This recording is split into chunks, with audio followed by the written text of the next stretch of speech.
News में आ रहा है कि नैनीताल क्या ख़त्म होने वाला है और क्या पहाड़ी है। और देखिए यहाँ पर भी ना अक्सर लैंडस्लाइड वगैरह होते रहते हैं। ये बड़ा ख़तरनाक सा लैंडस्लाइड आया था पिछले साल, और वो एक कारण बन सकते हैं उसके लैंडस्लाइड के।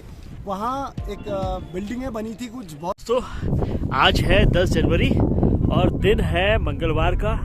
दोस्तों मैं हूँ अभी आलू खेत नाम की एक जगह में, बिल्कुल नैनीताल के बिल्कुल पास ही है, 4-5 किलोमीटर में पहुँच ये जगह पड़ती है। तो इसे आलू खेत बोलते हैं जहाँ पर मैं हूँ। तो बहुत ही सुंदर ये जगह है, अभी बैक कैमरे से दिखाऊंगा। फिलहाल मेरे पीछे जो आप देख रहे हो वो ये देखें बलिया नाला इस क्षेत्र को बोला जाता है, जो बहुत समय से लगभग 100 सालों से ये लैंडस्लाइड हो रहा है। और मैं चलिए बैक कैमरे से दिखाता हूँ और उसके बारे में आपको बताते भी हूँ क्या क्या कुछ हो रहा है।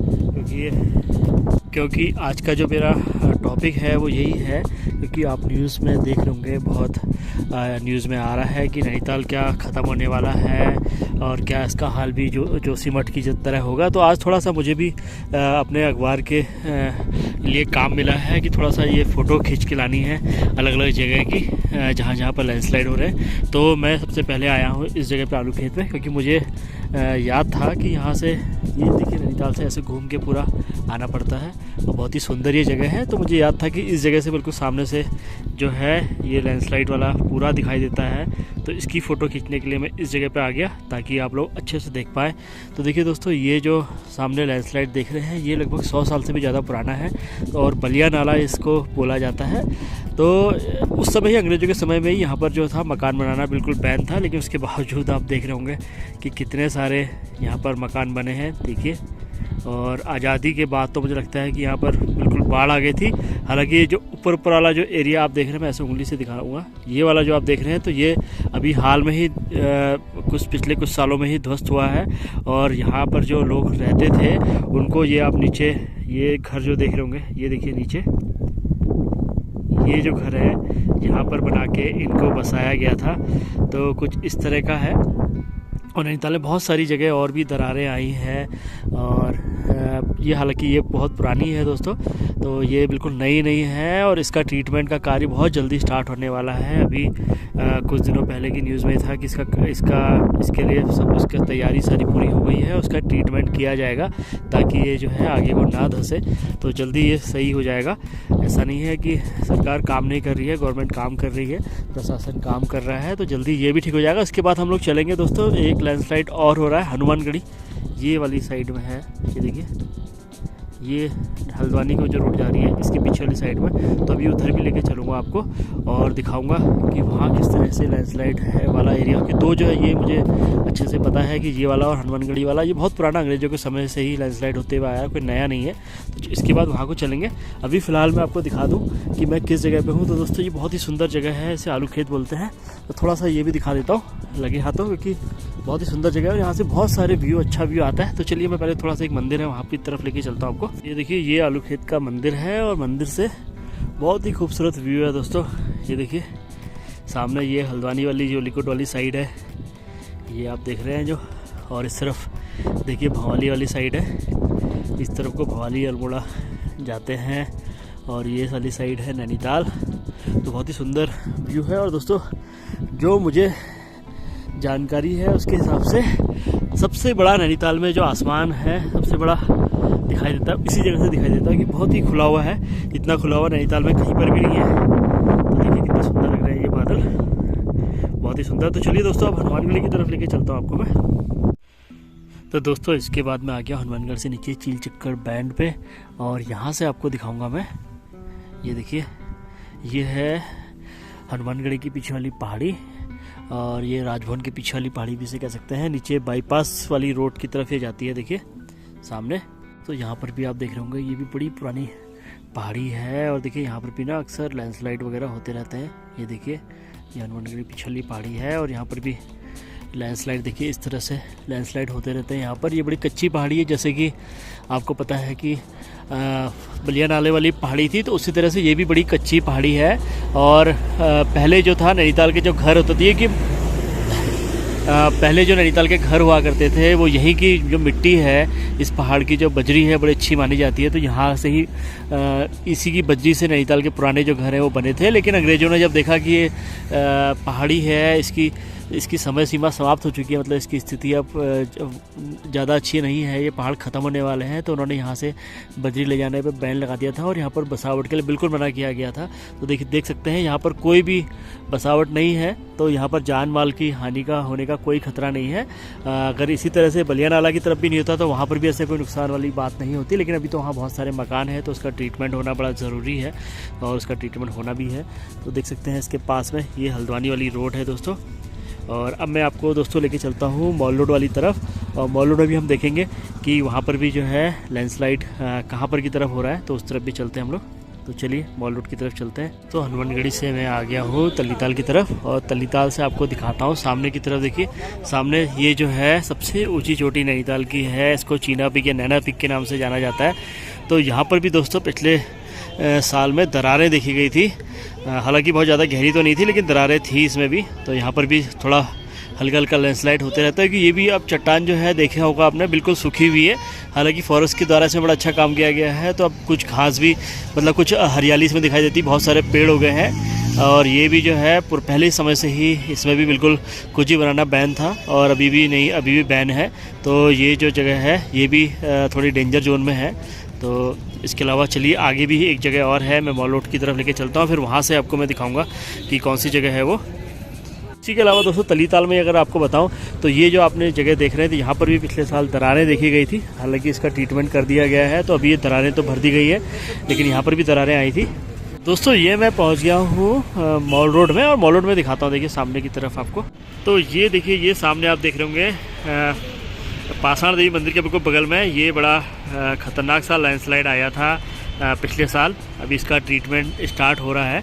तो देखिए ये जो है KPSR हॉस्टल के बिल्कुल ऊपर की तरफ है। तो इसका भी जो कारण था वो दोस्तों ज़्यादा जो इसके ऊपर मकान बन गए थे, इसकी वजह से ये लैंडस्लाइड आया था यहाँ पर।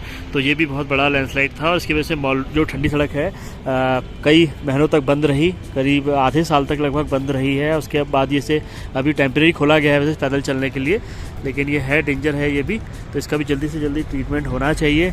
तो चलिए दोस्तों अब मैं आपको मल्लीताल की तरफ लेके चलता हूँ, वहाँ पर से भी एक लैंडस्लाइड आपको दिखाऊंगा। तो ये मैं मॉल रोड में आ गया हूँ, और 2-3 साल पहले जब मॉल रोड में आपको याद होगा कि काफ़ी खबर थी कि मॉल रोड ये धंस रही है। तो मॉल रोड में देखिए ये जगह पे जो थी, ये जगह धंस गई थी और इस सड़क की पूरी गायब हो गई थी। फिर इसका ट्रीटमेंट किया गया और अब ये ठीक है। अभी हालांकि ये पक्का इसका ट्रीटमेंट नहीं हुआ है और जल्दी वो भी होगा। तो ये देखिए इस तरफ भी लैंडस्लाइड था, इसका भी कारण ये जो था, जो इधर के कंस्ट्रक्शन वगैरह है और ये पहाड़ जो है ये दबाव झेल नहीं पाया, तो ऐसा कुछ था। तो चलिए अब हम चलते हैं आगे मल्लीताल की तरफ। तो दोस्तों मैं पहुंच चुका हूँ आर्टिफिशियल क्लाइंबिंग वॉल के एकदम ऊपर, और मेरे साथ में है वरिष्ठ पत्रकार कमल जगाती जी, और इनसे जानना बड़ा ज़रूरी है कि नैनीताल में ज़्यादा जो लैंडस्लाइड्स हो रहे हैं उनकी क्या कारण उनके आप मानते हैं, थोड़ा बताइए प्लीज़। नैनीताल में जो लैंडस्लाइड हुए हैं वो 1880 का ही अगर पहला लैंडस्लाइड हम जो रजिस्टर्ड है उसको देखें तो इस एरिया में पूरा लैंडस्लाइड हुआ था।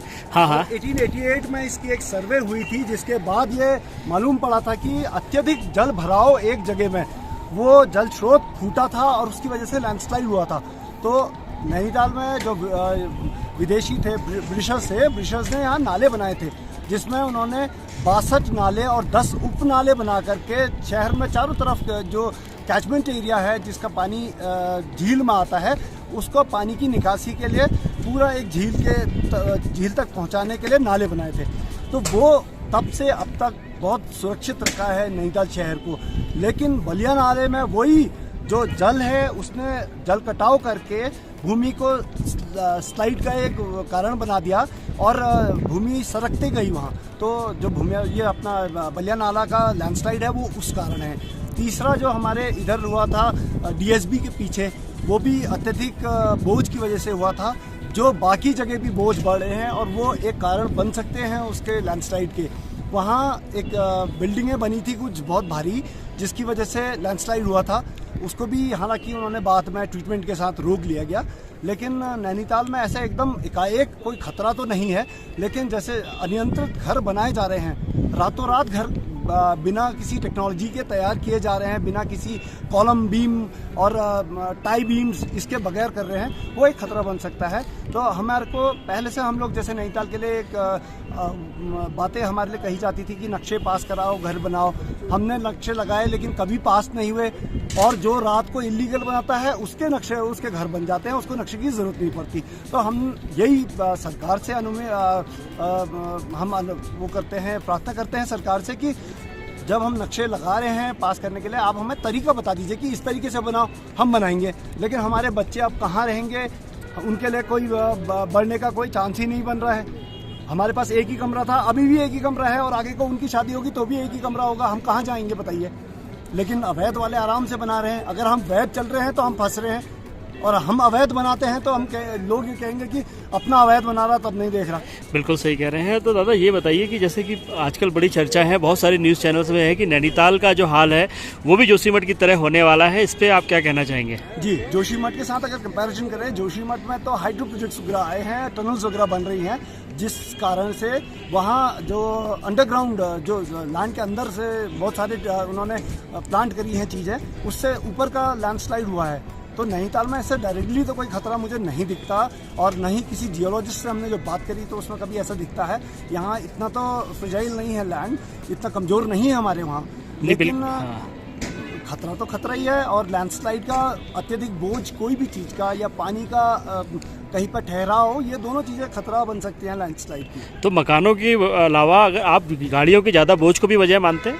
गाड़ियाँ भी इतनी ज़्यादा हो गई हैं। पहले तो ये पार्किंग ना आपको कोविड पीरियड में फुल दिखी। हाँ। ये सबसे ज़्यादा आश्चर्य था कि कोई पर्यटक शहर में आ नहीं सकता है, लेकिन गाड़ी पार्किंग कैसे फुल हो गई? क्योंकि हम लोकल्स के पास भी एक घर में 2-2 गाड़ियाँ, 3-3 गाड़ियाँ हैं। पार्किंग करने के पास किसी के पास जगह नहीं है, तो पार्क सब पार्किंग में होती हैं, और आसपास के क्षेत्र में सड़कों में, घरों की सड़कों में होती हैं। टैक्सीज यहाँ इतनी हाई लेवल में हो गई हैं, इतनी ज़्यादा टैक्सियाँ हो गई हैं जिसको पूरे देश में कोई काम नहीं मिला। वो सोचता है नैनीताल आके पर्यटन से पैसे कमा लेगा। तो यहाँ टैक्सियाँ बढ़ते जा रही हैं, कोई रोक नहीं लग रही है। हाईकोर्ट ने भी कोशिश करी थी, लेकिन हाईकोर्ट ने यहाँ के स्थानीय लोगों के लिए तो नियम बना दिया, बाहर का नंबर कोई ला रहा है तो वो आराम से यहाँ काम कर सकता है। बिल्कुल सही कह रहे हैं। हाईकोर्ट का भी नियम जो है वो हमारे को ही नुकसान दे गया। तो ये सब चीज़ों में सरकार तो बहुत अच्छी आपने, बहुत धन्यवाद दादा, बहुत अच्छी आपने जानकारी दी है, धन्यवाद। तो इस वीडियो को एंड करता हूँ। तो आपने ये सब देखा कि नैनीताल में किस तरह से लैंडस्लाइड हो रहा है, कितना खतरा है, लेकिन आप ये देखेंगे कि अगर इसका निष्कर्ष निकाला जाए तो पूरी मानवीय भूली से हम लोग कहेंगे कि नैनीताल की जो हालत है वो जोशीमठ जैसी बिल्कुल नहीं होने वाली है। लेकिन अगर इसी तरह की स्थितियाँ रही और ऐसी मकान बनते रहे और ऐसी गाड़ियों का पार्किंग की अगर इसका नहीं निकाला गया, विकल्प नहीं निकाला गया, तो नैनीताल की हालत भी ज़रूर और ख़राब हो जाएगी। फ़िलहाल तो इस तरह की स्थिति नहीं है। अगर मानव के द्वारा भूल नहीं की गई तो नैनीताल की हालत इतनी ख़राब नहीं होगी। तो चलिए इस वीडियो को दोस्तों एंड करते हैं। उम्मीद करते हैं वीडियो आपको पसंद आया होगा। मिलेंगे अगली वीडियो में, तब तक के लिए बाय बाय।